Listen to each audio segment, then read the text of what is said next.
Poppy play time game तो तुम लोगों ने ज़रूर खेला होगा या फिर इसे देखा होगा यूट्यूब के ऊपर, लेकिन क्या तुम लोग जानते हो इस गेम के पीछे छुपी हुई कुछ सच्चाइयों के बारे में?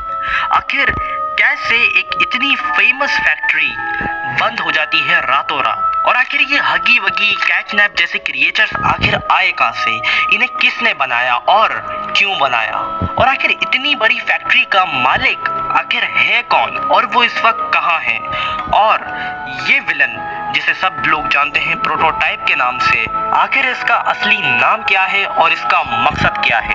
इन सभी बातों का जवाब तुम्हें मिलने वाला है इस वीडियो के अंदर। तो वीडियो को करो लाइक ताकि मुझे मोटिवेशन मिल सके, और इस चैनल को कर लो सब्सक्राइब, क्योंकि हम लोग बहुत जल्दी हिट करने वाले हैं 50K सब्सक्राइबर्स। इसीलिए सब्सक्राइब करो इस चैनल को और बढ़ते हैं अब अपनी वीडियो की तरफ। सबसे पहले बात करते हैं इस फैक्ट्री के बारे में। आखिर ये फैक्ट्री किसकी है और ये फैक्ट्री किसने बनाई? 1930 के अंदर एक बंदा जिसका नाम था एलियट लडविग, इस बंदे ने 1930 के अंदर ये फैक्ट्री बनाई और इस फैक्ट्री के अंदर अपना काफी ज्यादा टाइम दिया ताकि वो इस फैक्ट्री को इन फ्यूचर बहुत अच्छा ग्रो कर सके। लेकिन यहाँ एक प्रॉब्लम थी, और वो प्रॉब्लम थी एलियट की वाइफ। एलियट की वाइफ इस चीज से बहुत ही नाखुश थी कि एलियट पूरा टाइम फैक्ट्री को देता था और उसके पास जरा भी नहीं आता था। इसीलिए एलियट की वाइफ ने डिसाइड करा कि वो एलियट से अब डाइवोर्स ले लेगी, और एग्जैक्टली सेम यही हुआ। वो एलियट से डाइवोर्स ले लेती है और उसके बाद एलियट अपना पूरा फोकस अपनी फैक्ट्री को देता है। वो अलग अलग तरीके के टॉयज बनाता है और उन्हें मार्केट के अंदर सेल करता है, लेकिन अब तक कोई ऐसा टॉय नहीं था उसके पास जो उसका मोस्ट फेमस टॉय हो, जो लोग बहुत पसंद करें। और इसी बीच एलियट हायर करता है कुछ बहुत ही अच्छे लोगों को अपनी फैक्ट्री के अंदर ताकि वो फैक्ट्री को ग्रो करने में मदद कर सकें, जैसे कि लेथ पियर, स्टेला ग्रेबियर, एडी MNMR, ऐसे बहुत सारे लोगों को वो अपनी फैक्ट्री के अंदर हायर करता है, और कुछ साइंटिस्ट को भी, ताकि वो मदद कर सकें टॉयज मैन्युफैक्चरिंग के अंदर। और इसमें the famous scientist doctor Harley Sawyer भी हैं, जिसे तुमने गेम के अंदर भी देखा है द डॉक्टर के नाम से। और इसी सब के बीच एलियट एडॉप्ट करता है दो बच्चों को, एक लड़की जिसका नाम था पॉपी और एक लड़का जिसका नाम था ऑली, और इन दोनों बच्चों को याद रखना। इसके बाद एलियट ट्राई करता है एक ऐसा टॉय बनाने का जो कि लोगों से कम्युनिकेट कर सके, उनसे बातचीत कर सके, ताकि लोगों का इंटरेस्ट इस टॉय की तरफ आए और ज्यादा से ज्यादा लोग इस टॉय को खरीदें और डायरेक्टली एलियट को फायदा हो। और फिर एलियट सेम यही चीज करता है, वो एक ऐसी डॉल बनाता है जो कि लोगों से बात कर सकती है और उनकी बातें सुन भी सकती है और उसका रिप्लाई दे सकती है। जिस तरीके से आजकल AI यानी आर्टिफिशियल इंटेलिजेंस हमसे बातचीत कर सकती है, सेम वैसे ही ये पॉपी डॉल भी हमसे बातचीत कर सकती है, हमारी बातें सुन सकती है। यहाँ तक तो बात काफी नॉर्मल थी, लेकिन बात बिगड़ती है वहां से जहां पर एलियट पॉपी डॉल के अंदर यूज करता है पॉपी फ्लावर्स को। नॉर्मली हम इस चीज को जानते हैं अफीम के नाम से, जो कि बेसिकली एक ड्रग है, और वो इसी ड्रग को पॉपी डॉल के बालों में यूज करने वाले थे ताकि बच्चे उसे सूंघ कर सो जाएं जल्दी, और इससे पेरेंट्स भी खुश हो जाएं। अब ये डॉल बहुत ही ज्यादा इलीगल है मेरे हिसाब से, इसे गवर्नमेंट ने लॉन्च होने से पहले ही बैन कर देना था, लेकिन हो सकता है एलियट के कुछ डीप कनेक्शन की वजह से इस डॉल को मार्केट में लॉन्च आराम से करने दिया, वरना ये डॉल पूरे तरीके से इलीगल है। इसके कुछ टाइम बाद एलियट की बेटी जिसे उसने अडॉप्ट किया था उसकी डेथ हो जाती है। रीजन हमें नहीं बताया जाता, लेकिन उसकी बेटी अब मर चुकी थी, और ये चीज एलियट पर बहुत बुरा असर डाल देती है। एलियट बहुत ज्यादा डिप्रेस्ड हो जाता है।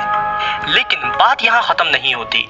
एलियट अपनी बेटी की मौत से पहले ही कुछ ऐसे एक्सपेरिमेंट करवा रहा होता है अपने साइंटिस्ट के जरिए, जिससे वो मरे हुए चूहों को पॉपी फ्लावर से जिंदा कर सकें। लेकिन अब तक इस एक्सपेरिमेंट के अंदर कोई भी अच्छी प्रोग्रेस देखने को नहीं मिली थी, लेकिन एलियट को लगता था कि ये एक्सपेरिमेंट चूहों से ज्यादा इंसानों पर काम करेगा, और अब एलियट चाहता था अपनी मरी हुई बेटी को वापस से रिवाइव करना।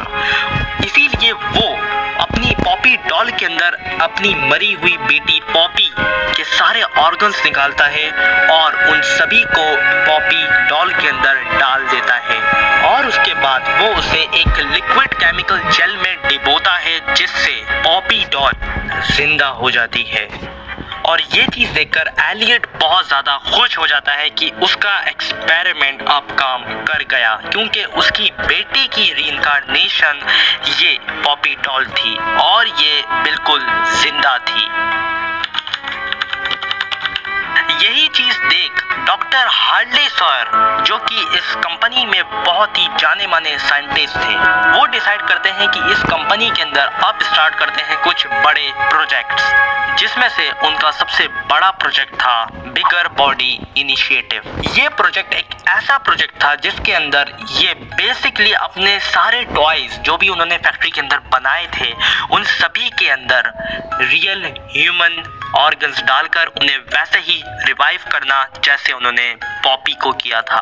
और बाद में डॉक्टर यही चीज करते हैं, तभी हमें देखने को मिला हगी वगी, कैटनैप, किसी मिसी और भी बहुत सारे ऐसे क्रिएचर्स जिन्हें डॉक्टर ने बनाया बिगर बॉडी इनिशिएटिव का इस्तेमाल करके। और भी बहुत सारे ऐसे इवेंट्स जो कि आगे टेक प्लेस किए हैं वो मैं अभी इस वीडियो में नहीं बताने वाला। अभी हम डायरेक्ट जाने वाले हैं चैप्टर 1 की तरफ, क्योंकि वही आज की वीडियो का हमारा मोटिव है। पॉपी प्लेटाइम चैप्टर 1 की स्टोरी स्टार्ट होती है यहाँ से, जहाँ हमें पता चलता है कि एक एक्स एम्प्लॉय जिसके पास एक लेटर गया है और साथ ही वहाँ पर एक VHS टेप भी थी।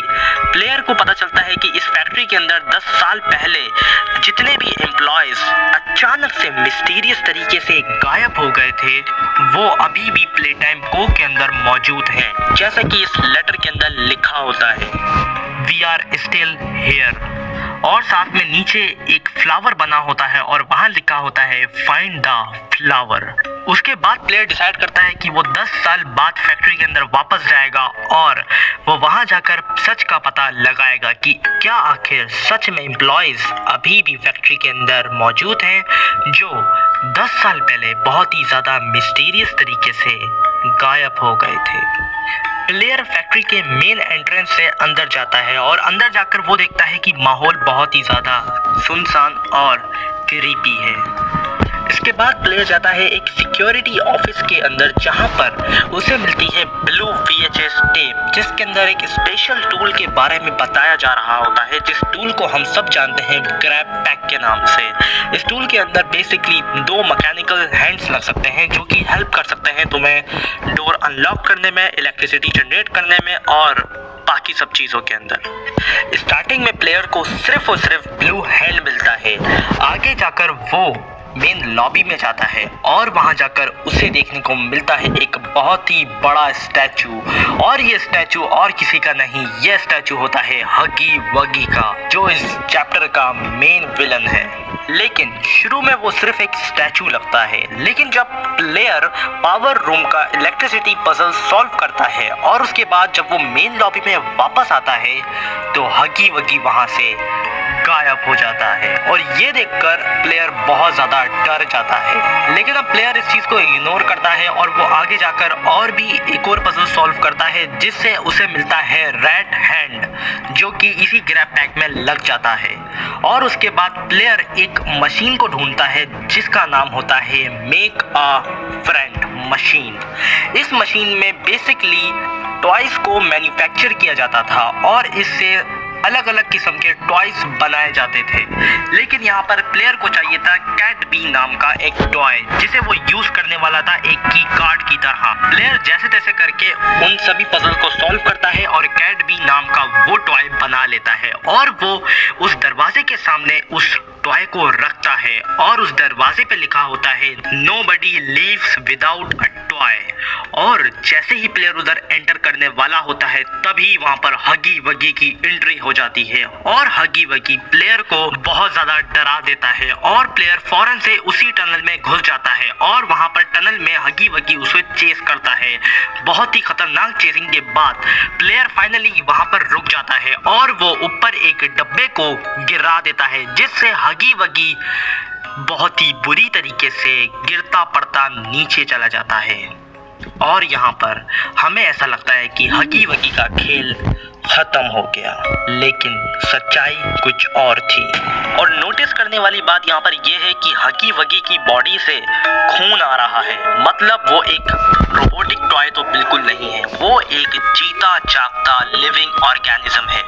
इसके बाद प्लेयर को एक VHS टेप मिलती है और उस VHS टेप को सुनने के बाद हमें पता चलता है कि एक ऐसा और एक्सपेरिमेंट इस फैक्ट्री में मौजूद है जिसे ये लोग बुलाते हैं द प्रोटोटाइप। प्रोटोटाइप बेसिकली एक ऐसा एक्सपेरिमेंट था जो इन सभी बिगर बॉडी इनिशिएटिव से पहले किया गया था। मतलब पॉपी डॉल को बनाने से भी पहले एक ऐसा एक्सपेरिमेंट हुआ था जिसने एक्सपेरिमेंट था पास में।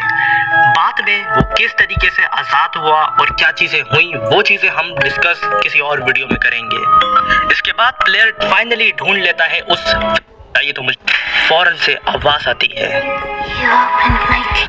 एंड अभी तुम्हें भी शाउट आउट चाहिए तो नीचे जाओ, एक अच्छा सा कमेंट करो अगली वीडियो में क्या पता किसने बंद करा और ये यहाँ पर क्यों थी, ये हम डिस्कस करेंगे अब। और उसके बाद प्लेयर इस केज को खोल देता है, वीडियो में करेंगे। इसके बाद प्लेयर फाइनली ढूंढ लेता है उस फ्लावर को जो उसे लेटर में बताया गया था। प्लेयर उस फ्लावर में एंटर करता है और एंटर करने के बाद प्लेयर को दिखती है एक डॉल जो कि एक केस के अंदर लॉक थी। और ये सेम सिचुएशन मुझे एनाबेल डॉल से भी मिलती जुलती लग रही है थोड़ी सी, मैंने सोचा बता दूं। वेल, अगर एनाबेल डॉल पे भी वीडियो चाहिए तो मुझे बता दो कमेंट सेक्शन में, मैं ज़रूर बनाऊंगा। और उसके बाद प्लेयर इस केज को खोल देता है और जैसे ही केज खुलता है फौरन से आवाज आती है, तो जी हाँ, ये पॉपी डॉल अब आज़ाद हो चुकी थी। इस पॉपी डॉल को यहाँ पर किसने बंद करा और ये यहाँ पर क्यों थी, ये हम डिस्कस करेंगे अपनी आगे आने वाली वीडियोस में। मैंने सोचा है कि अब मैं पॉपी प्ले टाइम के हर चैप्टर पर एक एक वीडियो बनाऊंगा। उससे ये फायदा होगा कि मैं तुम सभी को डिटेल में इन सभी चैप्टर्स की स्टोरी बता पाऊंगा। अगला चैप्टर हमारा होने वाला है मॉमी लॉन्ग लेग्स पर, जो कि इसका सेकंड चैप्टर है। फिर उसके बाद हम कवर करेंगे चैप्टर 3, चैप्टर 4